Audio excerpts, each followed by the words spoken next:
Ana, saya tidak jaga pada siang hari ini. Bagi Ibu, apakah ada yang bisa saya bantu?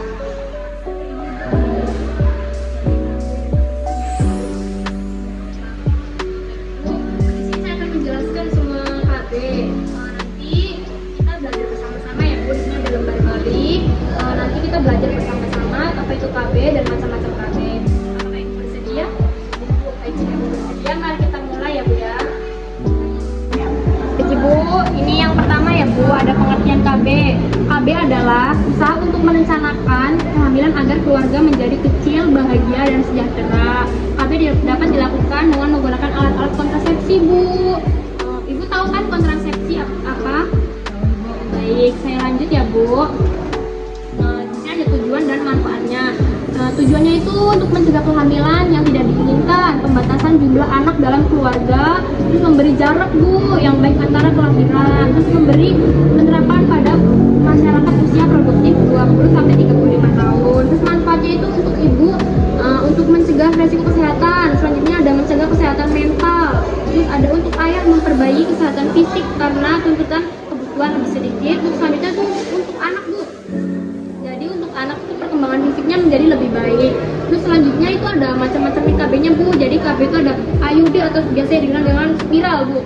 Alat yang dipasang dalam rongga rahim ibu ada yang berbentuk seperti huruf T dan berbentuk kipas, berguna untuk mencegah pertemuan ovum Bu, sehingga keduanya tidak bisa bertemu.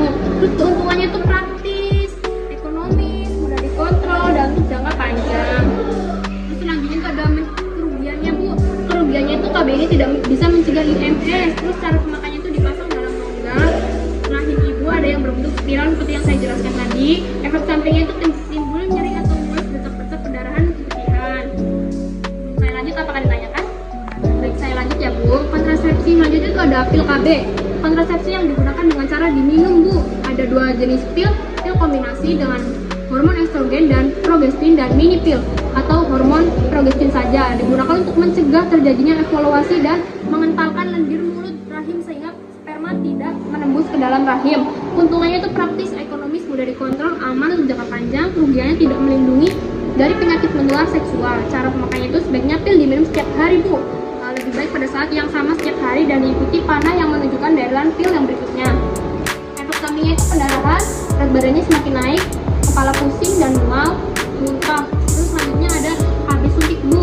Obat suntik yang mengandung hormon atau dua jenis, kombinasi hormon estrogen dan progestin, dan suntik progestin hanya berisi hormon progestin. Digunakan untuk mencegah lepasnya sel telur, menipiskan dinding rahim, sehingga membuat sulit implantasi dan mengentalkan cairan. Keuntungannya tidak mempengaruhi hubungan suami istri Bu. Kerugiannya itu lambatnya kembali ke kesuburan. Terus cara pemakaiannya itu dipakai dengan cara disuntikkan ke bokong ibu setiap 3 bulan sekali ya Bu. Efek sampingnya itu terlambat atau mendapatkan haid, pendarahan di luar haid. Terus selanjutnya itu ada KB implan atau biasa disebut dengan KB susuk Bu.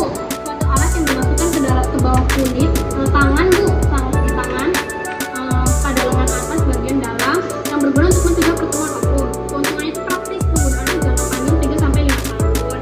Kemudian itu tidak dapat dihentikan sendiri, harus pasang di klinik Bu. Cara pemakaiannya seperti tadi yang saya sudah jelaskan, efek sampingnya tidak mendapatkan haid sama sekali dan pendarahan lebih banyak. Terus selanjutnya ada kondom Bu. Kondom bisa ditemukan di mana saja, ada di Alfamart, ada di ini Bu, seperti Mart, apotek yang bisa ditemukan. Kondom atau kontrasepsi terbuat dari karet yang tipis Bu, digunakan oleh laki-laki, digunakan untuk menghalangi masuknya sperma ke dalam rahim. Keuntungannya itu praktis dan cukup efektif Bu. Terus kemudian kondom bisa saja bocor, efektivitasnya rendah, hanya bisa dipakai sekali Bu. Terus cara pemakaiannya dipakai oleh laki-laki Bu, seperti yang saya jelaskan tadi ya Bu. Efek sampingnya itu beberapa, ada yang alergis terhadap karet. Terus selanjutnya ada cara sederhana kalender. Sebelum saya jelaskan, apakah ada yang tanyakan Ibu? Bu, baik. Jika belum ada, saya lanjut ya Bu. Untuk pantang berhubungan dianjurkan beberapa hari sebelum menstruasi dan sudah dalam hitungan kalender. Efektivitasnya itu rendah Bu di sini. Namun akan lebih efektif bila sebelum menggunakan metode kalender ini, suami dan istri harus mengetahui masa subuhnya terlebih dahulu ya Bu. Akan lebih efektif lagi bila digunakan bersama dengan metode kontrasepsi lain.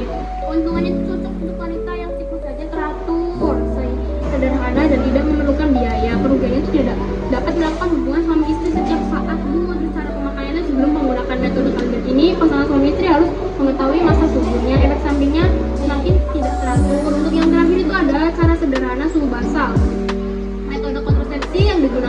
basal tubuh. Suhu basal tubuh merupakan temperatur saat tubuh kondisi istirahat. Ketika memasuki masa evaluasi, suhu basal tubuh akan mengalami sedikit peningkatan, Bu, kurang lebih sekitar 0, derajat Celcius. Untuk keuntungannya itu udah dilakukan, Bu, terus tidak menggunakan hormon, tidak ada efek samping. Kerugiannya itu merepotkan, tidak efektif. Terus cara pemakaiannya itu dilakukan sewaktu bangun pagi hari dalam keadaan istirahat. Efek sampingnya itu tidak ada. Baik Ibu, mungkin itu saja yang disampaikan. Untuk KB yang akan dipilih Ibu apa ya, Bu? Kalau saya tadi tertariknya sama ini Bu, sama KB ya, Bu ya.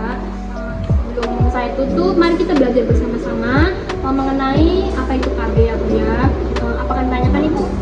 Belum ada, Bu. Baik, jika belum ada yang ditanyakan, saya akan bertanya ya, Bu, mengenai tadi pengertian KB. Apa sih, Bu, pengertian